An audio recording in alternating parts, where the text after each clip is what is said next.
Bismillahirrahmanirrahim. Assalamualaikum warahmatullahi wabarakatuh.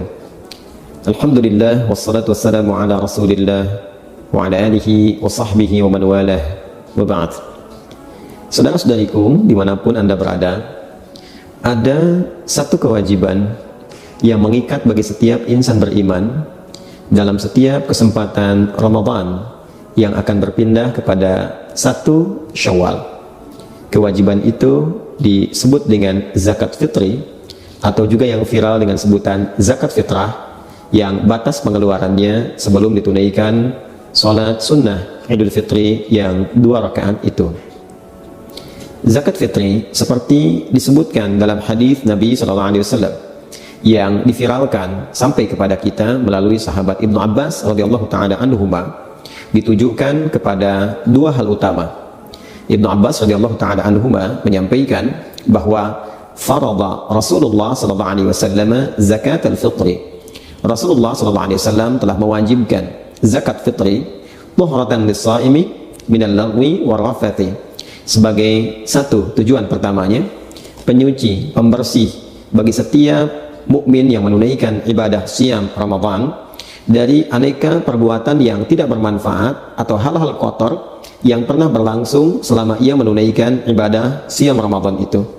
Tanpa disadari, kadang-kadang tersirat pikiran-pikiran yang tidak tepat, kata-kata yang kurang pantas untuk diucapkan, atau tindakan yang sebaiknya tidak dilakukan saat menunaikan ibadah siam, yang termasuk dalam kategori lagha dan rafath.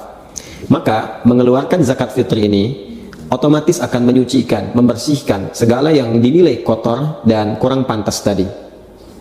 Yang kedua, zakat fitri juga disebutkan di hadis ini tu'matan lil masakin, sebagai support makanan, sebagai support logistik bagi saudara-saudari kita yang tidak mencukupi, yang diistilahkan dengan kalangan masakin atau orang-orang yang masuk kategori miskin, yang kesulitan untuk mendapatkan logistik makanan di hari pada saat semestinya kita sudah tidak berpuasa lagi. Karena itu 1 Syawal harinya disebut dengan Idul Fitr. Fitron seakar dengan kata futur, iftar, yang berarti makanan awal yang dikonsumsi. Pada saat kita masuk 1 Syawal, sebelum kita menunaikan ibadah salat Id, maka sunnahnya kita makan terlebih dahulu, setidaknya makanan ringan yang menunjukkan bahwa hari itu sudah tidak puasa lagi. Hari itu dibolehkan makan kembali. Hari itu adalah raya yang seharusnya orang gembira, yang ditandai dengan makan makanan pembuka.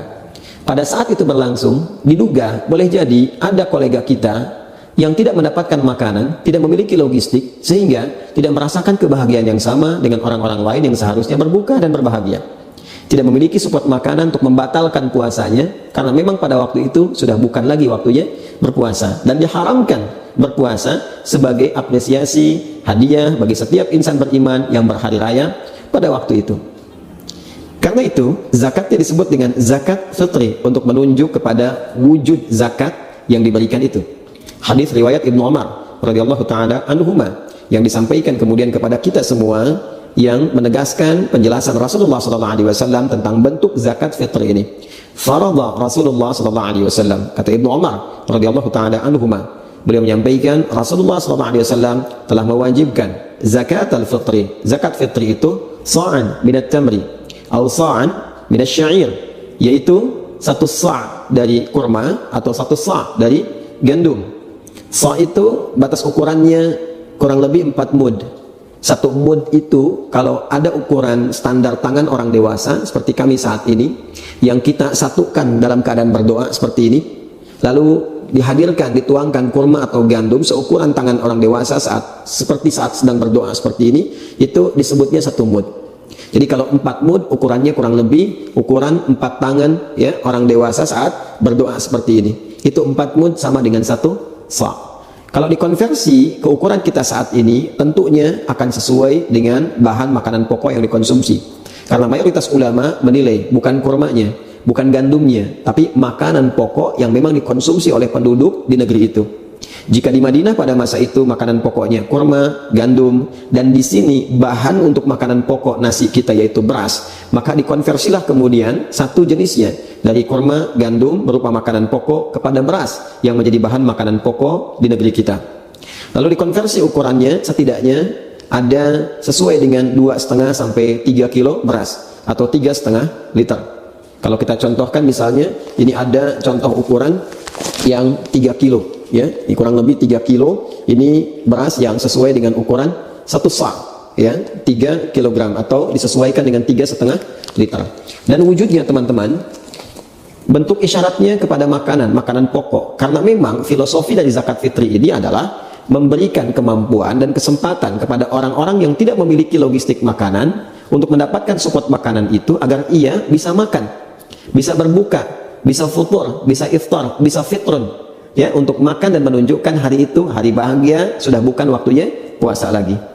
Jika dulu kurma itu makanan yang siap santap, sampai sekarang hampir jarang orang yang memasak kurma karena sifatnya bisa langsung dimakan, karena itu mudah dibagikan sebelum sholat 2 rakaat Idul Fitri. Maka boleh kita bagikan misalnya setelah sholat isya di malam Id, kemudian bertakbir kita bagikan, dan tentunya boleh saja kita sertakan juga makanan-makanan pendamping yang sifatnya memberikan warna dan rasa ketika digabungkan dengan makanan pokok. Misal kita tadi ingin memberikan beras, misalnya kita berikan di malam Idnya, lalu disertakan makanan-makanan lain pendukungnya seperti ikannya misalnya, kan? Atau misalnya hal-hal lain yang sekiranya bisa dipadukan dengan nasi ketika nanti beras ini dimasak. Dan pos untuk bisa menambahkan makanan-makanan tambahan tadi bisa kita ambil di skema infak. Jadi ada yang zakat di makanan pokoknya, kemudian infak untuk menyertakan sehingga menjadi bentuk sembakonya. Bisa kita sertakan misalnya minyak gorengnya, gulanya, sehingga ketika diberikan pada kalangan yang berhak menerima itu dari kalangan miskin atau masakin, maka dia menerima itu dalam bentuk sembako yang disiapkan untuk keesokan harinya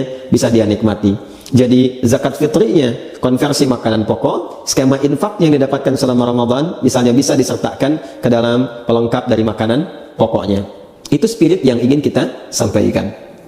Kemudian zakat fitri juga wujud fisiknya berupa makanan pokok, tapi hikmahnya yang sangat dalam juga memberikan dampak kepada nurani kita yang paling dalam, ke jiwa kita untuk kembali kepada keadaan bersih. Tadi tuhratan lis-shaimi, menyucikan, membersihkan bagi setiap orang puasa minal lagwi wal rafath. Spiritnya orang yang berzakat fitri itu, maka dia kembali menjadi keadaan yang bersih jiwanya, terbebas dari perbuatan-perbuatan yang tidak bermanfaat. Dan itulah fitrah setiap manusia, cenderung pada kebaikan, cenderung pada tuntunan syariat. Karena itulah zakat fitri ini filosofinya, maknanya, hikmahnya disebut pula dengan zakat fitrah, untuk menunjuk kepada fungsinya. Bolehkah zakat disalurkan dalam bentuk uang, tidak dalam bentuk makanan pokok? Mayoritas ulama, jumhur ulama, terutama ulama Malikiyah, Syafi'iyah, Hanabilah, mereka semua sepakat menyampaikan bahwa zakat fitri disalurkan dalam bentuk makanan pokok, karena tujuan pokoknya adalah mensupport logistik untuk bisa dikonsumsi sehingga dapat menunjukkan bahwa hari itu bukan Ramadan lagi, hari itu waktunya berbuka, hari itu berhari raya, hari itu bergembira. Memang dari madhab Hanafi ada yang berpendapat kebolehan untuk bisa menyalurkan dalam bentuk uang, namun ini dinilai oleh para ulama mayoritas sebagai pendapat yang lemah kiranya, karena boleh jadi dikhawatirkan berpotensi bertentangan dengan tujuan-tujuan mula zakat fitri itu difardukan. Dikhawatirkan diberikan kepada hal yang justru tidak mensupport logistik, bisa diberikan pulsakah atau yang lainkah yang tidak memberikan tanda berhentinya ibadah Ramadan dan masuknya pada hari raya kembali, boleh makan lagi dan bergembira di waktu itu. Kalaupun memang kita menilai misalnya dia makan tapi dia juga butuh pakaian, butuh misalnya aspek yang lain, maka sertakan skema infak yang mungkin dikumpulkan dalam konteks zakat mal saat teman-teman sekalian mengumpulkan itu pada saat kesempatan Ramadan. Karena itu mari kita siapkan untuk mengeluarkan zakat fitri kita seukuran seperti yang tadi telah disebutkan, 2,5 sampai 3 kilogram beras kalau dikonversi ke beras, kemudian bisa diiringi dengan makanan-makanan iringannya dalam bentuk nanti sembako yang mencukupkan untuk dinikmati, yang dipadukan dengan skema infak yang boleh jadi Allah titipkan kepada kita selama Ramadan ini, mengikat kewajibannya bagi setiap insan beriman yang memiliki kemampuan logistik cukup untuk dirinya dan orang-orang yang dinafkahi dalam lingkup keluarganya. Ada kelebihan dari situ, maka itu yang kemudian digunakan untuk berzakat fitri yang berdampak kesucian, kemurnian fitrah kita, sehingga disebut dengan zakat fitrah. Semoga Allah membimbing kita untuk memudahkan dalam mengeluarkan zakat fitrah. Zakat fitrah ini menyucikan jiwa kita, memperbaiki diri kita, dan ingat, hanya dikeluarkan sebelum sholat id. Ketika dilakukan setelah sholat id, maka jatuhnya tidak menjadi zakat fitri lagi, tapi menjadi sedekah biasa saja. Adi Hidayat, semoga bermanfaat. Subhanakallahumma wa bihamdika, nasyhadu an la ilaha illa anta, nastaghfiruka wa natubu ilaik. Assalamualaikum warahmatullahi wabarakatuh.